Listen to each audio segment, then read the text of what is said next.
Queridos irmãos e irmãs, graças a Deus que estamos aqui em mais um culto para abrirmos a palavra do Senhor e nela meditarmos. E nesta noite nós vamos meditar no que está escrito na Epístola de Tiago, no capítulo 4, a partir do versículo 13.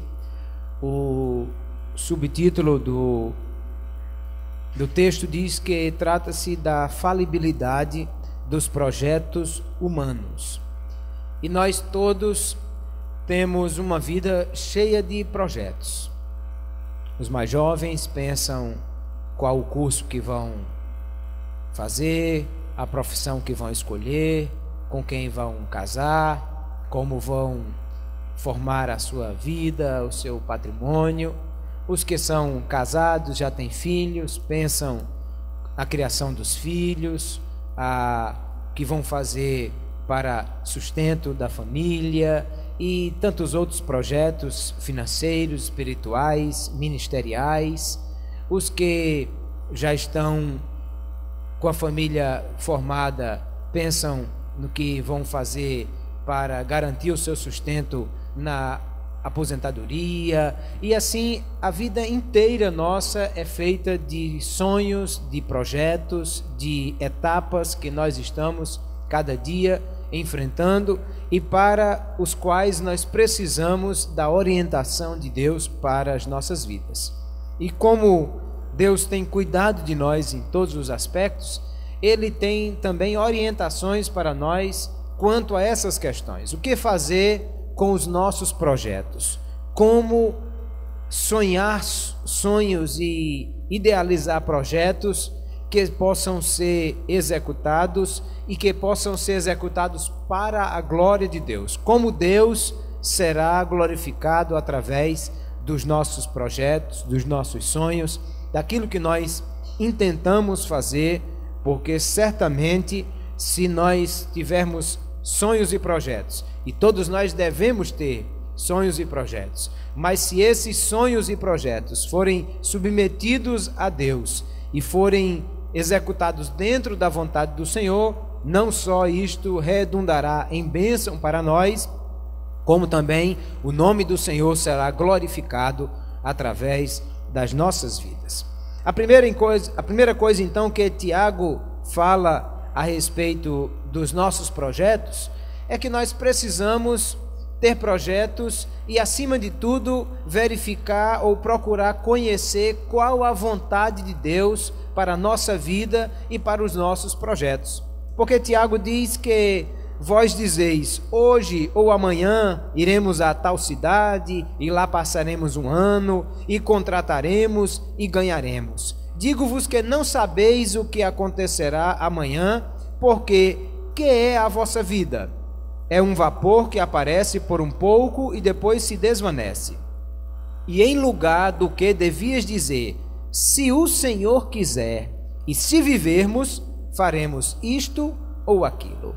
Então Tiago está dizendo, a primeira coisa que nós precisamos dizer ou verificar nos nossos projetos é, se o Senhor quiser. Ou seja, qual é a vontade de Deus para nós, qual é a vontade de Deus para as nossas vidas, porque o que nós sonhamos, o que nós projetamos ou o que intentamos fazer com as nossas próprias forças, pode ser que não seja executado e não venha dar certo. O livro dos Provérbios, no capítulo 16, fala-nos sobre esta realidade do que é o executar do homem diante dos seus projetos, e ele diz assim, Provérbios capítulo 16, a partir do versículo 3, diz, do homem são as preparações do coração, mas do Senhor a resposta da boca. Todos os caminhos do homem são limpos aos seus olhos, mas o Senhor pesa os espíritos. Confia ao Senhor as tuas obras e teus pensamentos serão estabelecidos. O que ele está dizendo é o que nós pensamos, o que projetamos, o que queremos realizar, nem sempre dará certo. Mas todos os projetos que eu puser na mão do Senhor e segundo a sua vontade, dará certo, porque o Senhor pode todas as coisas, Ele realiza tudo e nós precisamos estar buscando saber qual a vontade de Deus para as nossas vidas, porque nós não sabemos como realizar as coisas se não for através do Senhor. A outra coisa que Tiago diz que nós precisamos estar atentos é com respeito à própria vida humana e à própria limitação da vida e a falibilidade dela. Nós pensamos, amanhã eu vou viajar, mas de repente amanhã adoecemos. Diz, amanhã eu vou fazer tal projeto, tal coisa com uma determinada pessoa, e a pessoa de repente falha. Ou alguém garante a você, diz, olha, eu vou realizar isso, vou fazer isso, aquilo, outro, e não faz. Isso, então quer dizer, os homens são assim mesmo, queridos, os homens são falhos, nós mesmos somos falhos. E muitas vezes queremos fazer alguma coisa e marcamos que vamos fazer e tentamos fazer, mas nem sempre conseguimos, dada a nossa limitação. Por isso Tiago diz, vocês deveriam dizer, se o Senhor quiser e se vivermos. Porque a vida é falha e nós temos dificuldades com relação a isso, e Jesus disse a respeito da nossa contagem dos dias, ele disse que o amanhã cuidará de si mesmo, mas basta a cada dia o seu mal. Ou seja, nós só temos um dia em que podemos realizar alguma coisa. Alguém já disse que o dia de ontem nós não podemos fazer nada, já passou, já foi, já realizou-se, o que aconteceu, aconteceu, e nós não temos o que fazer com isso. O outro dia é amanhã e nós não sabemos absolutamente nada. Não sabemos se estaremos vivos, se as coisas funcionarão, se dará certo, se tem uma greve, se o banco fecha, se o carro bate, se o que é que vai acontecer, nós não sabemos absolutamente nada amanhã. Só tem um dia que a gente pode fazer alguma coisa, hoje. E hoje é o único dia que nós podemos trabalhar. Mas Deus, Ele é o Senhor de ontem, de hoje e de amanhã. Deus conhece todas as coisas porque Ele sabe tudo o que aconteceu, o que acontece e o que acontecerá. Logo, quando o Tiago diz, nós deveríamos dizer, se o Senhor quiser, ele também está dizendo, nós devemos buscar qual é a vontade de Deus para as nossas vidas. Porque em todas as nossas realizações e projetos, queridos, Deus tem interesse e tem um projeto para nós. Alguém há de pensar que Deus só estará atento ou que nós só deveríamos consultar a Deus nas coisas grandes, nos projetos enormes, mas isso não é verdade. No dia a dia, nas coisas do dia a dia, Deus tem interesse de nos guiar em tudo isso.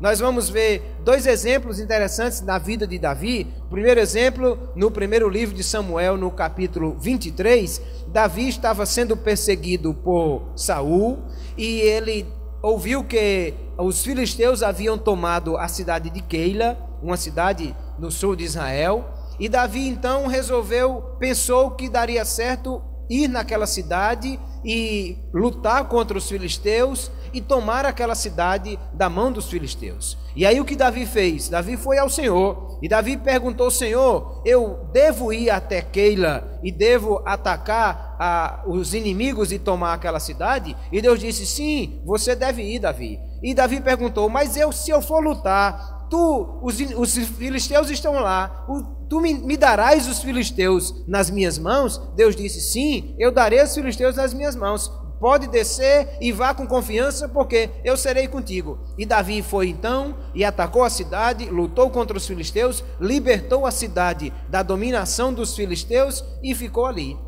Como Saul estava perseguindo Davi, e uma vez que Davi estava escondendo-se pelos desertos, era difícil de localizá-lo, chegou a Saul a notícia, Davi está na cidade de Keila. Então Saul mandou reunir o exército e disse, vamos pegar Davi lá, vamos capturá-lo naquela cidade. Quando chegou então o sacerdote àquela cidade, trazia o éfode, que era uma peça sacerdotal. E aí Davi disse, veste o éfode e eu vou consultar o Senhor. Ó Senhor, Saul, chegou até mim a notícia que Saul tomou conhecimento que nós estamos aqui. Será que Saul vem atrás de mim? E Deus disse, sim, ele vem atrás de você. E Davi perguntou: e se Saul chegar aqui, os habitantes da cidade vão me entregar nas mãos de Saul? Aí Deus disse: vão entregar você nas mãos de Saul. Aí Davi foi embora. Percebe como parece ser coisa tão simples, tão boba, mas Davi está cada passo consultando a Deus. Deus, eu vou? Vá. Entregarás em minhas mãos? Vou entregar. Saul vem atrás de mim? Vem. Eles vão me entregar se chegar aqui? Vão. Então vamos embora. Pronto. Todos os passos ele vai consultando ao Senhor e ele vai perguntando ao Senhor. Nós devemos então entregar a nossa vida a Deus e consultar a Deus em todas as coisas, porque às vezes até pensamos assim: coisas bobas que eu mesmo sei fazer, essas coisas simples do dia a dia, não preciso consultar a Deus não. Esse negócio de comprar um carro, trocar de não sei o que e tal, isso aí é coisa nossa mesmo, que a gente mesmo faz. Não, Senhor, Deus está interessado em cada projeto da nossa vida. E às vezes o que parece ser óbvio e que parece que isso eu nem preciso consultar ninguém porque eu posso resolver, nem sempre é desse jeito, até mesmo para fazer a obra do Senhor. Aí o segundo exemplo encontra-se no segundo livro de Samuel, no capítulo 7, em que Davi consulta o profeta e diz: olha, eu estou com vontade de fazer uma grande obra para Deus, eu quero construir um templo para o Senhor, porque eu já tenho um palácio, eu já moro numa casa boa, mas a arca do Senhor está numa tenda, eu quero construir um templo grande e bonito para Deus. O que o profeta disse? Muito bem, faze conforme o que está no teu coração, porque o Senhor é contigo. Aí o profeta foi para casa. Quando chegou lá, Deus disse assim: ei, vem cá, por que você disse a Davi que era para construir o templo? Não, Deus, veja bem não, volte lá e diga a ele que ele não vai construir o templo, porque as mãos dele derramaram sangue inocente. Mas eu faço um pacto com Davi, que nunca faltará que o templo será construído, mas é o filho dele quem vai construir. E ainda acrescento: não faltará um filho de Davi sobre o trono de Israel. Eu darei continuidade à casa de Davi. Deus fez grandes promessas. E aí é o que nós percebemos. Às vezes as coisas que parecem ser óbvias para nós, que diz assim: vamos evangelizar. Isso aí eu não preciso perguntar a Deus não, porque certamente é da vontade de Deus que eu vou evangelizar. Sim, mas você já perguntou ao Senhor quando, aonde, como? Ou seja, em tudo nós precisamos da orientação de Deus, até mesmo nas coisas que parecem ser óbvias, parece ser o trivial do dia a dia, mas Deus está interessado em nos orientar em todas as coisas, até naquelas que para nós parece ser muito óbvia e que nós não precisamos da orientação do Senhor. Não, precisamos disso em todos os momentos, e por isso Tiago disse que nós deveríamos consultar para dizer: se o Senhor quiser. Jesus contou-nos uma história muito interessante de um homem que fez projetos grandiosos para si, mas não contou com a falibilidade da vida.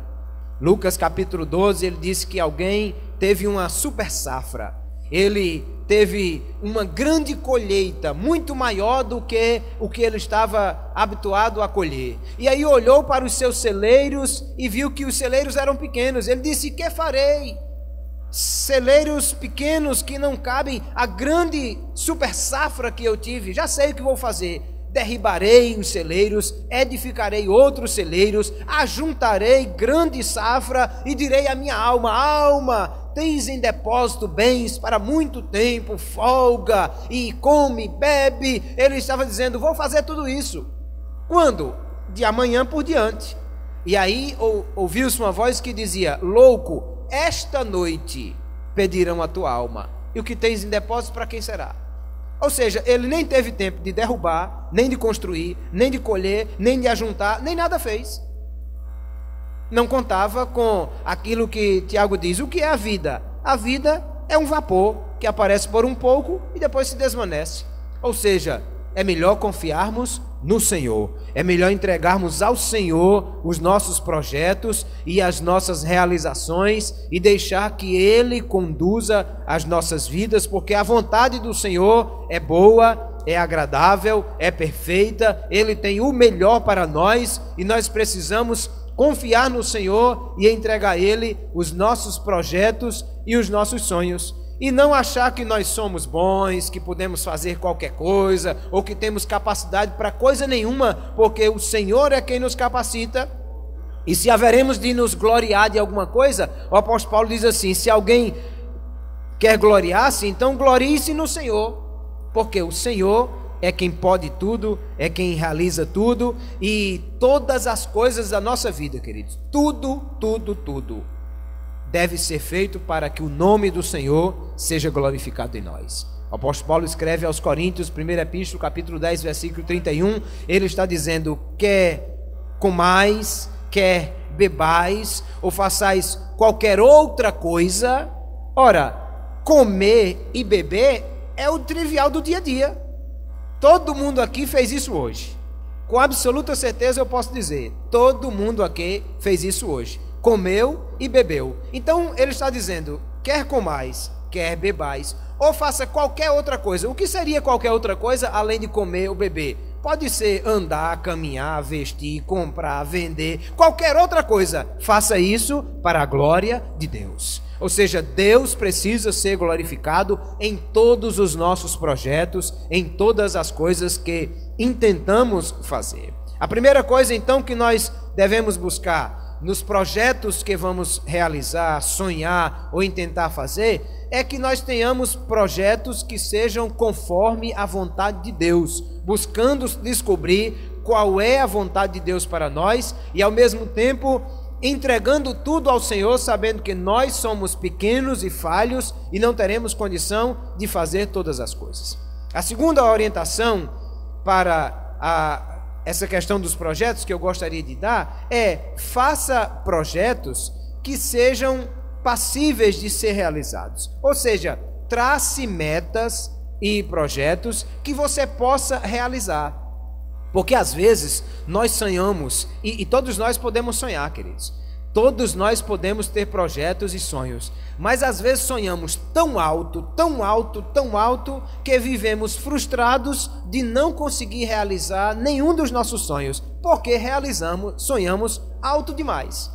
Veja o que diz o livro do Eclesiastes no capítulo 5, há uma orientação de Deus para nós com relação a essas questões. Livro do Eclesiastes, capítulo 5, ele diz, no versículo 2 em diante, ele diz: não te precipites com a tua boca, nem o teu coração se apresse a pronunciar palavra alguma diante de Deus, porque Deus está nos céus e tu estás sobre a terra, pelo que sejam poucas as tuas palavras. Porque da muita ocupação vêm os sonhos, e a voz do tolo da multidão das palavras. Quando a Deus fizeres algum voto, não tardes em cumpri-lo, porque não se agrada de tolos. O que votares, paga-o. Melhor é que não votes do que votes e não pagues. Não consintas que a tua boca faça pecar a tua carne, nem digas diante do anjo que foi erro, porque razão se iraria Deus contra a tua voz, de sorte que destruísse as obras das tuas mãos. Porque como na multidão dos sonhos há vaidades, assim também nas muitas palavras, mas tu teme a Deus. O que é que Salomão está nos dizendo nesse texto? Ele disse: vá com calma. Pense e diga e projete aquilo que você pode realizar. Porque sonhar pode ser algo muito próprio do ser humano, mas não intente em fazer aquilo que você não pode. Sabe o que se diz no ditado popular? É quando alguém dá o passo maior do que a perna. Ele disse: se você vai votar, vote e pague. Ou seja, o que você intenta fazer, tenha condição de realizar, porque é melhor você não votar do que votar e não pagar. Ou seja, nós precisamos ter sonhos e projetos, mas daquilo que nós podemos realizar. Construa projetos com a cabeça no céu, pensando na glória de Deus, e com os pés no chão, pensando na sua capacidade de realizar estas questões, porque nós podemos ter grandes sonhos, mas precisamos fazer isso passo a passo. O problema de às vezes não conseguirmos construir um castelo é porque a gente quer começar do telhado, quando deveríamos começar do alicerce, formando a base e todas essas coisas aí. Então, os nossos projetos precisam ser projetos que sejam realizados para a glória de Deus, mas que comecem com os pés no chão. Aquilo que Jesus nos ensinou sobre a necessidade de planejarmos as coisas. Ele disse, porque se você vai construir, se um homem vai construir uma torre, Lucas capítulo 14, né? Se um homem vai construir uma torre, ele precisa primeiro fazer os cálculos para ver se tem condição de terminar a construção. Senão alguém vai passar e vai dizer, está aqui um homem que começou a construir e não teve condição de terminar.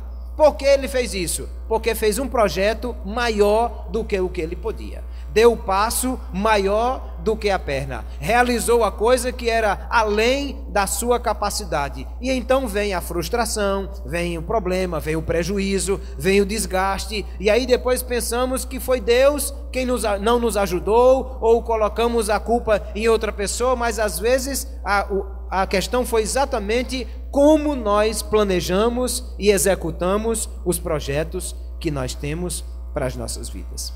Terceira coisa para pensarmos a respeito dos projetos. O que é impossível é algo que pertence a Deus. E nós servimos a um Deus que pode realizar o impossível.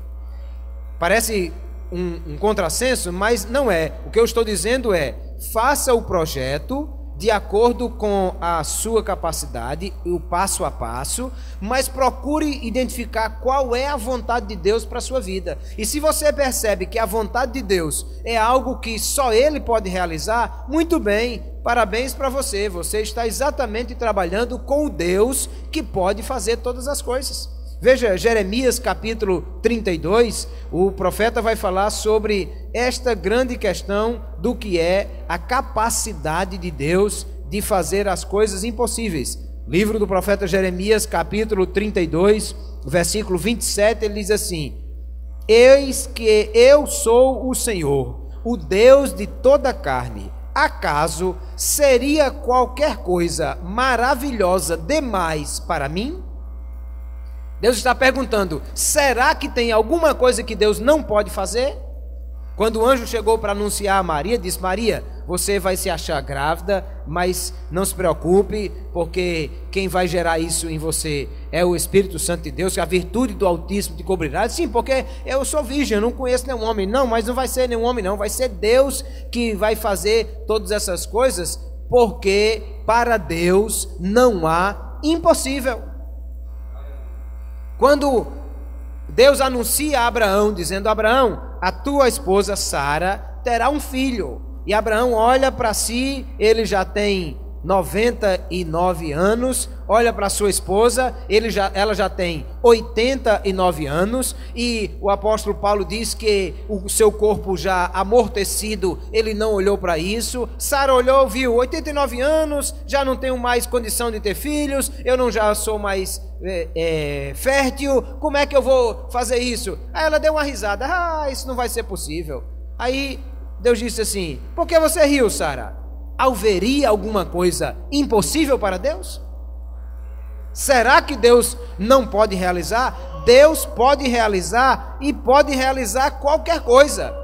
Às vezes Deus vai nos dar o projeto, e o projeto é completamente impossível de ser realizado por nós. Mas não se preocupe, se Deus lhe deu o projeto, Ele mesmo vai prover todas as coisas. Pense assim, Deus chamou Noé e disse, Noé, você vai construir uma arca, você vai construir um navio. Queridos, eu quero dar uma noção para vocês, para que você entenda que tamanho era a ideia daquele projeto, e era completamente impossível de ser realizado por Noé, porque Deus deu as dimensões. A arca tinha 300 côvados de convés. Se você tomar um côvado médio aí de 50 centímetros para uma comparação, nós teríamos um barco de um convés de 150 metros.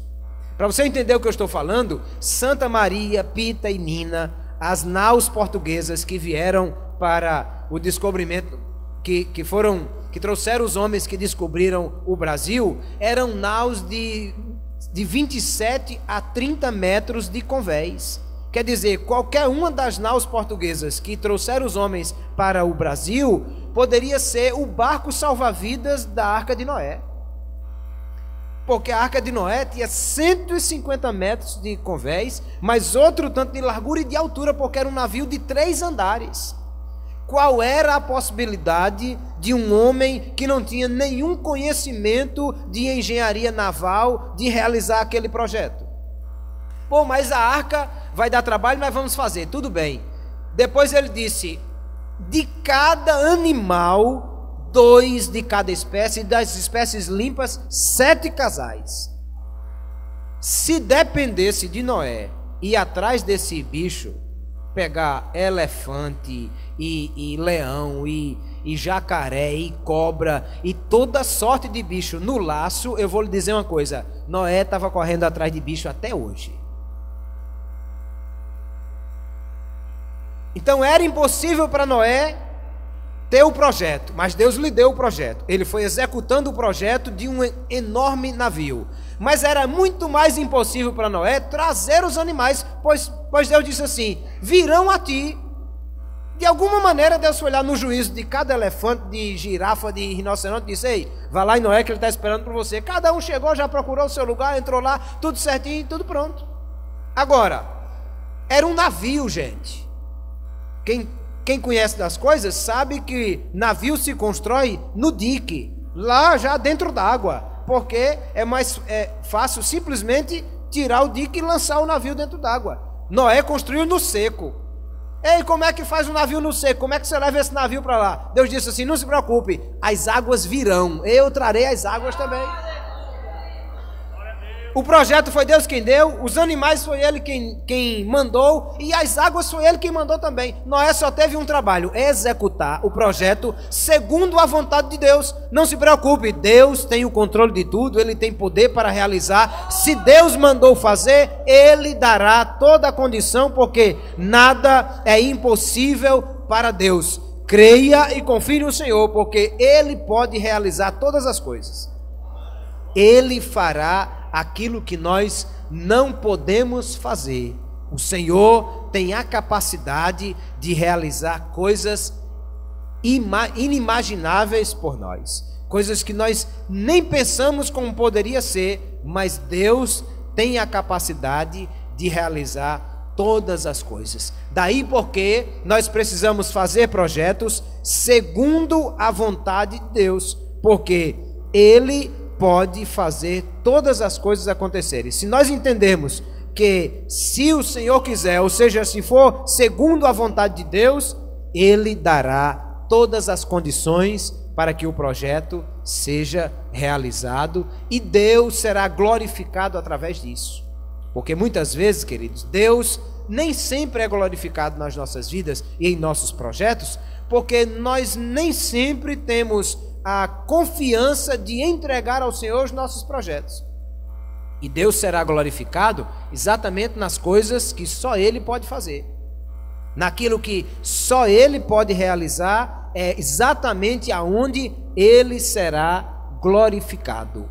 Nós vamos encontrar na vida de Gideão uma clara demonstração disso. Porque Deus diz a Gideão que reúna o povo para lutar contra os midianitas. Existe um exército de mais de 100 mil homens entre os midianitas, e quando Gideão faz o levantamento do exército, ele encontra 32 mil soldados ao seu dispor.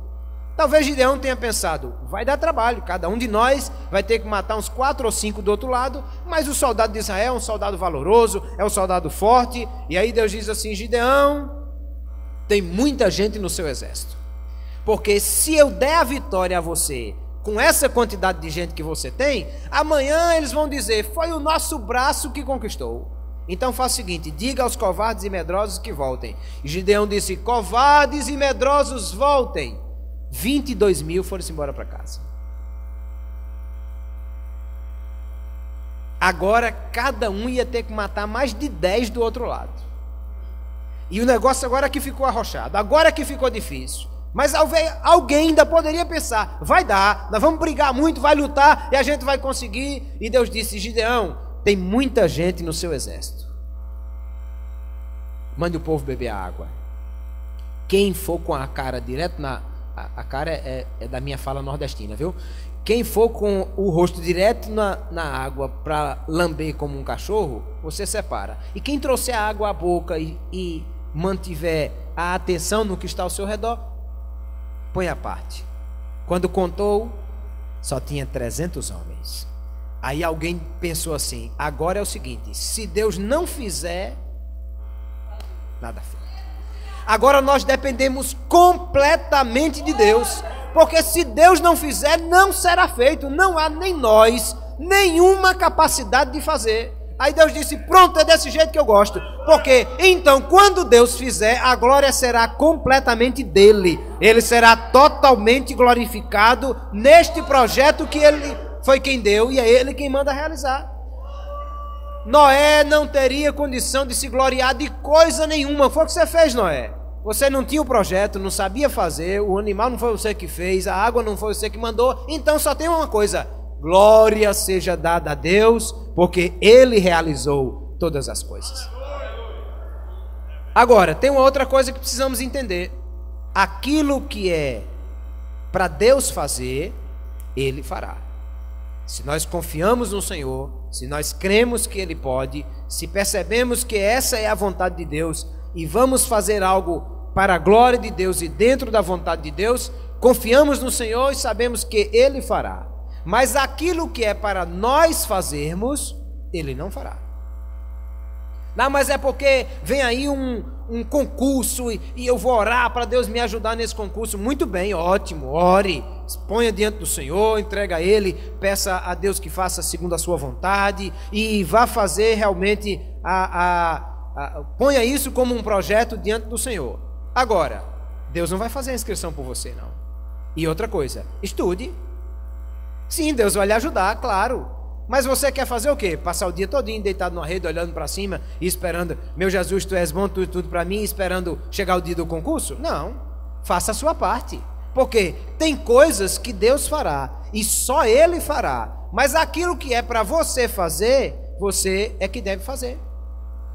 Eu acho muito interessante a história da vida de Ana, esposa de Elcana, que era uma mulher estéril e tinha o sonho, o desejo, projeto da vida de Ana, ter filhos. Uma mulher naquele momento, naquela circunstância, era visto como algo amaldiçoado que ela não tivesse filhos. Porque lembre-se que toda a riqueza do homem naquele momento dependia do seu trabalho, da sua força. Porque era plantar, era colher, era pescar, era caçar, era tudo isso. Então, o homem que tinha uma grande família, ele tinha muita mão de obra para trabalhar, para arar, para plantar, para colher, para defender a sua terra dos inimigos. Então, quanto mais filhos um homem tiver, mais próspero ele seria. Porque os filhos estariam juntos para trabalhar e gerar renda naquela família. Logo, quando o homem casava com a mulher e essa mulher não podia lhe dar filhos, então, já sabe, a vida toda seria só eles dois trabalhando até envelhecer e não tinha mais para quem deixar o que produzisse. Então, era visto como uma maldição.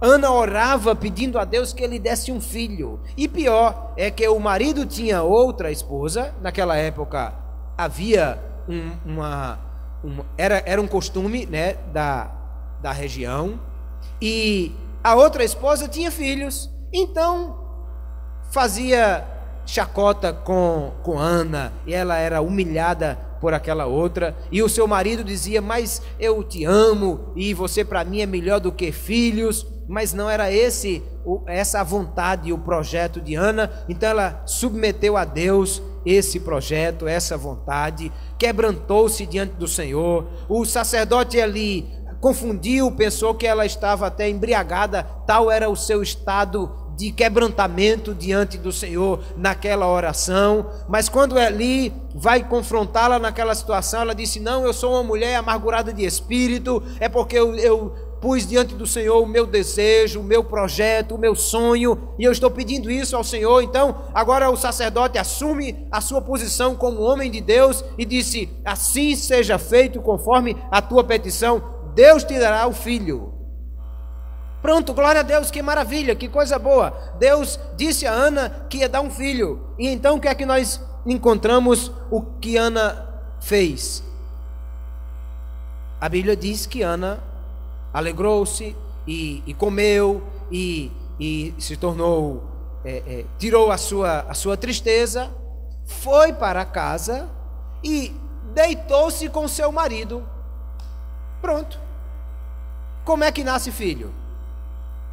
Ana fez a parte dela. Não, eu sou estéril. Mas agora Deus não disse que vai dar o filho? Sim, mas você vai fazer o quê? O menino vai aparecer debaixo de um pé de coentro?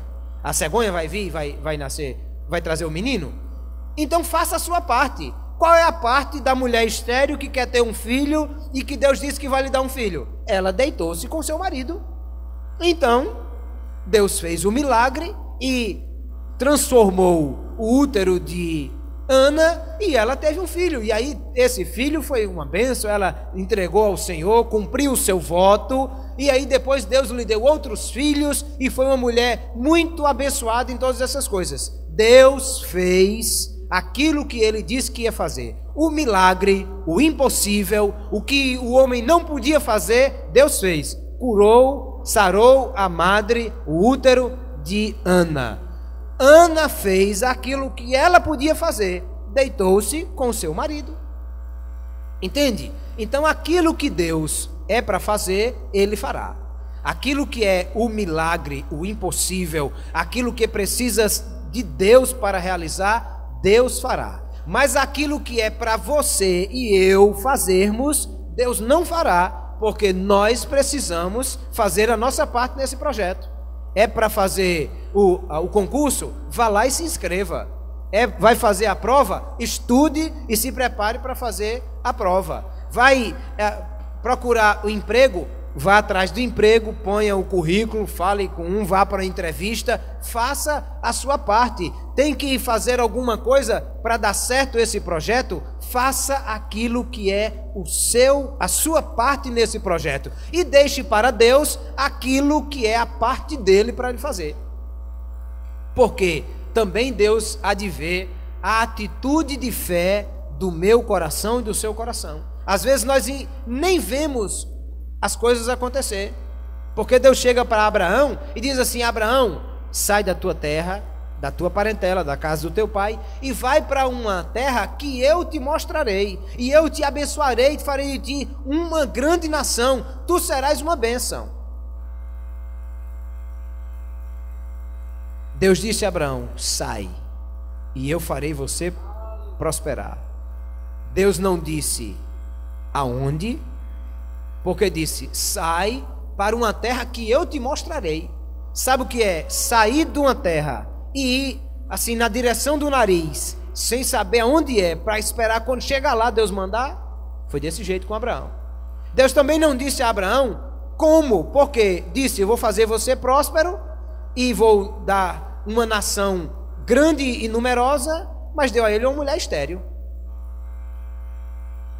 E também não disse a Abraão quando, porque simplesmente Abraão esperou 25 anos para aquela promessa se cumprir. Mas sabe o que Abraão fez? Saiu da sua terra. Abraão foi, porque fé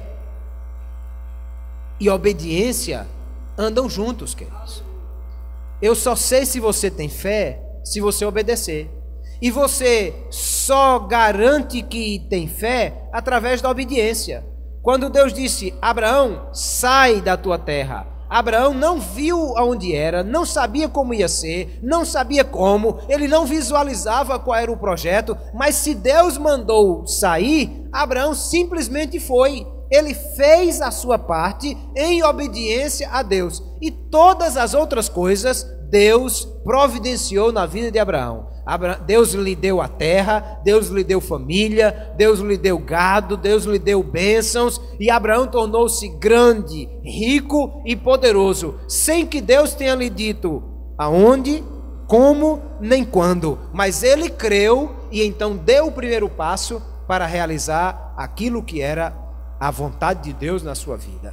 É assim também comigo e com você. Os nossos projetos, os nossos sonhos, aquilo que nós intentamos fazer, a primeira coisa a saber é se isso é da vontade de Deus e qual é a vontade de Deus. Contando com a nossa fraqueza, a nossa debilidade, mas ao mesmo tempo confiando no Senhor, que Ele pode fazer todas as coisas. Neste caso, então, nós precisamos confiar em Deus, entregar a Ele a nossa vida, o nosso projeto, mas também fazer a nossa parte. Aquilo que nos compete, vamos fazer por fé e por obediência ao projeto e à vontade de Deus nas nossas vidas. E Deus nos dará a condição de realizar esses projetos para a glória dEle, porque o nome dEle há de ser glorificado nas nossas vidas e nós seremos canal para a bênção de Deus, para a nossa vida e para a vida de outros também, quando nós submetemos a Deus os nossos projetos, e que não seja para gloriar a nós mesmos, mas para a glória de Deus. Ele disse: se Deus quiser e se vivermos,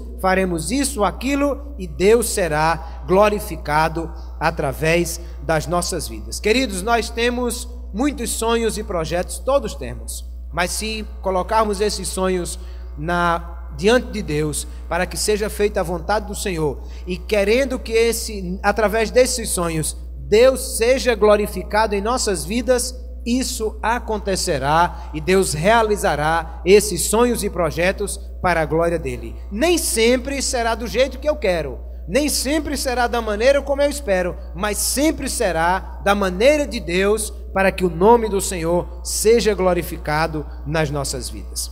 A história da Assembleia de Deus conta que no ano de 1923, quando a igreja no Rio de Janeiro estava iniciando, ainda havendo as primeiras reuniões, então o jovem pastor, o jovem obreiro Paulo Leivas Macalão, escreveu uma carta aos missionários na igreja mãe em Belém, pedindo que enviasse um obreiro para oficializar o início da obra ali no Rio de Janeiro.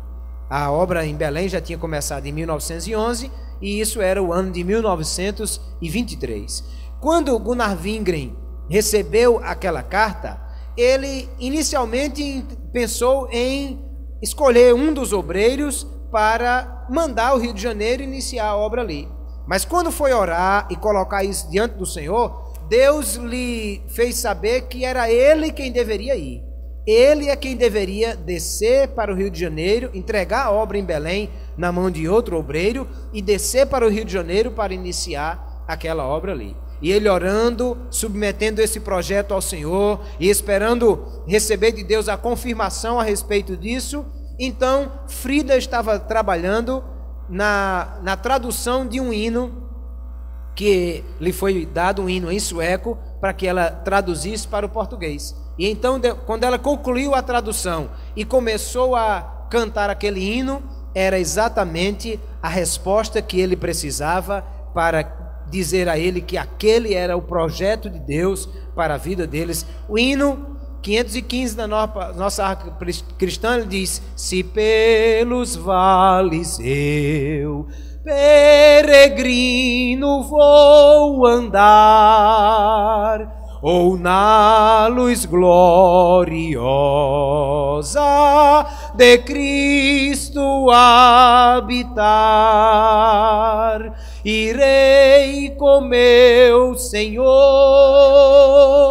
para onde Ele for, confiando na graça de meu Salvador.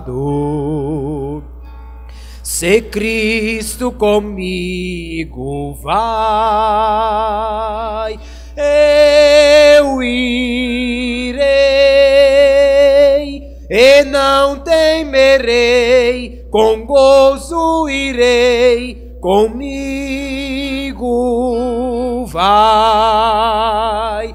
É grato servir a Jesus, levar a cruz. Se Cristo comigo vai, eu irei, o Senhor vai conosco, se é a vontade de Deus, se Ele garante que estará conosco nestas coisas, vamos em nome do Senhor, porque Ele será glorificado através destes projetos que tem colocado em nossas mãos, para a honra e para a glória do nome do Senhor. Confie ao Senhor, entrega a Ele os seus projetos e avance segundo a vontade de Deus. Faça aquilo que você pode e confie no Senhor, que Ele fará o que é impossível para a glória do nome do Senhor. Que Deus nos abençoe.